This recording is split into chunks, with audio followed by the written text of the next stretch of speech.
छत्रपती संभाजीनगरमध्ये पालकमंत्री संजय शिरसाट यांनी काँग्रेसच्या धोरणांवर टीका करत अपघाती मृत्यू झालेल्या नेत्यांच्या ठिकाणी निवडणुका बिनविरोध व्हाव्यात असं मत व्यक्त केलं। तसेच अंजली दमानिया यांनी केलेल्या आरोपांची सखोल चौकशी व्हावी अशी मागणी त्यांनी केली।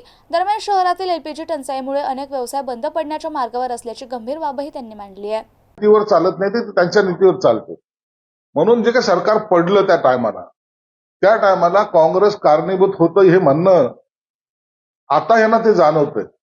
परंतु हे सरकार त्याच्यापूर्वीही 6 महिन्यापूर्वी पडलं असतं। त्यासाठी आपले भास्कर जाधव यांना जाणून बुजून तालिका अध्यक्ष पदावर बसवलं, 12 आमदार निलंबित केले आणि म्हणून हे सरकारचा जो कालावधी मरण जे होतं ते 6 महिने पुढे ढकलले गेलं होतं। एक बरं झालं, संजय राऊतला या माध्यमातून हे तरी कळालं की ज्यांच्या विश्वासावर उद्धव साहेबांचं भाषण आहे त्यात। उद्धव साहेब जेव्हा हा मेळावा आमचा झाला बीकेसीला, त्या टायमाला उद्धव साहेब असे बोलले होते, मी 25 वर्ष मित्र म्हणून ज्यांच्या बरोबर राहिलो त्यांनी मला सडवलं, परंतु ज्यांच्या विरोधात मी बोललो त्यांनी मला सन्मान दिला। या सन्मानाच्या भुकेपायी जेव्हा ते काँग्रेस बरोबर गेले त्याचे परिणाम आज त्यांना दिसत आहेत की पक्ष सुद्धा संपलेला आहे। म्हणून आता काँग्रेसवर टीका करून तुम्हाला चालणार नाही, तर तुम्ही घेतलेला चुकीचा निर्णय हा आज पश्चाताप तुम्हाला करायला भाग पाडतो। 6 महिन्या अगोदर झालं असतं। हे 12 आमदारांनी जे निलंबित केलं फार सुप्रीम कोर्टापर्यंत जावं लागलं ना। का निलंबित केलं? मला महाविकास आघाडीने केला होता। हे बघा, मी अनेक वेळेला आपण महाराष्ट्राच्या राजकारणामध्ये आज पाहिलेलं आहे, ज्या ठिकाणी एखादा मोठा नेता अपघाती जातो किंवा दुर्दैवाने त्याचं निधन होतं त्यावेळेला त्या ठिकाणी बिनविरोध निवडणूक व्हावी अशी सर्वांची इच्छा असते आणि संस्कृती आपली। म्हणून पक्ष कोणत्या पक्षाचा नेता हे न पाहता अशा निवडणुका बिनविरोध व्हाव्यात या भूमिकेवर सर्वजण असतात। उद्या काँग्रेस असो का आणखी शिवसेनेचा असो का भाजपचा असो, कोणीही असो, हे काय।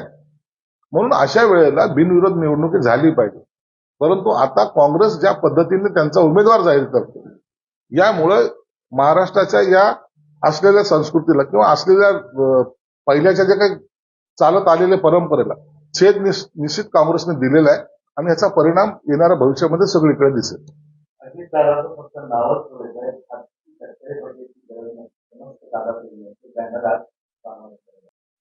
त्यांचा तो पक्षाचा अंतर्गत विषय आहे, त्याच्यावर आम्ही भाष्य करणं योग्य नाही। परंतु हे बॅनर कोणी लावले, काय लावले, अख्ख्या महाराष्ट्राला माहिती आहे। परंतु एक निश्चित आहे की अशी धुसफूस ही राष्ट्रवादीमध्ये अजितदादा गेल्यानंतर त्याचं आता प्रमाण वाढत चाललेलं आहे आणि आम्हाला असं वाटतं की सुनेत्राताई वहिनी जे आहेत त्या ह्या सक्षम आहेत, त्या ह्याच्यावर निश्चित तोडगा काढतील। नितेश राणे आता नेमके काय स्टेटमेंट देतो देव जाणे, त्यांनी कशाच्या आधारावर बोललोय हे माहित नाही। इतिहासकार काय सांगतात, आम्ही भाषणामध्ये काय बोलतो, वास्तविकता काय आहे, मला वाटतं ते 18 पगड जातीला बरोबर घेऊन चालवण्याची कसं फक्त छत्रपती शिवाजी महाराजांमध्ये होती आणि ते त्यांनी वेळोवेळी सिद्ध सुद्धा केलं। हे बघा, आता खऱ्या अर्थानं अंजली दमानियाने जे काही आरोप केले त्याची चौकशी झाली पाहिजे। यांच्याकडेच हे सीडीआर कसे येत आहेत, हे कुणाशी मिळालेले हे सुद्धा पाहावं लागेल। असा कुणावरही आरोप करून कुणालाही बदनाम करण्याचा प्रयत्न हा आता राजकारणामध्ये सर्रास आता फॅशन झालेली। म्हणून पोलिसांची चौकशी चालू आहे, पोलीस तपासामध्ये जे निघेल त्याचा प्रयत्न करतात। मला वाटतं हे या खराब प्रकरणामध्ये असं करणं योग्य नाही। त्यांना प्रोत्साहन द्या ना, पोलिसाच्या टीममध्ये त्यांना भरती करा, आमचा थोडी विरोध आहे त्यांना। परंतु अशा प्रकारे जर प्रत्येक जण आरोप करत बसलं तर पोलीस तपास हे योग्य पद्धतीने होणार नाही, एवढं मात्र निश्चित आहे। आमची भूमिका प्रामाणिकपणे आहे, जो कोणी त्याच्यात आरोपी असेल त्याला शिक्षा झाली पाहिजे, तो कोणत्याही पक्षाचा असो, राजकीय पक्षाचा असो किंवा अधिकारी असो, त्याला या प्रकरणामध्ये जो कोणी असेल त्याला शिक्षा झाली पाहिजे, एवढं स्पष्ट धोरण आमचं आहे। म्हणून तपास कसा करायचा, तपासाची दिशा कशी असली पाहिजे यावर सरकार योग्य तो निर्णय घेत असते। त्याच्यावर निर्णय आता पहिले समोर येऊ द्या। आताच्या घडीला असं कोणतीही जमीन उचलायची आणि सरकारकडे जमा करायचं असं काही कायदा नाही. तुम्हाला त्याच्यामध्ये ती संपत्ती आता सांगितलं, देवेंद्र फडणवीस साहेबांनी सांगितलंय ईडी त्याच्यामध्ये इंटर करणार आहे. जेव्हा ईडी इंटर करेल त्या टायमाला ही संपत्ती आणि म्हणजे बेकायदेशीर पद्धतीने जमवली हे जेव्हा सिद्ध होईल ती सरकार जमा होईल.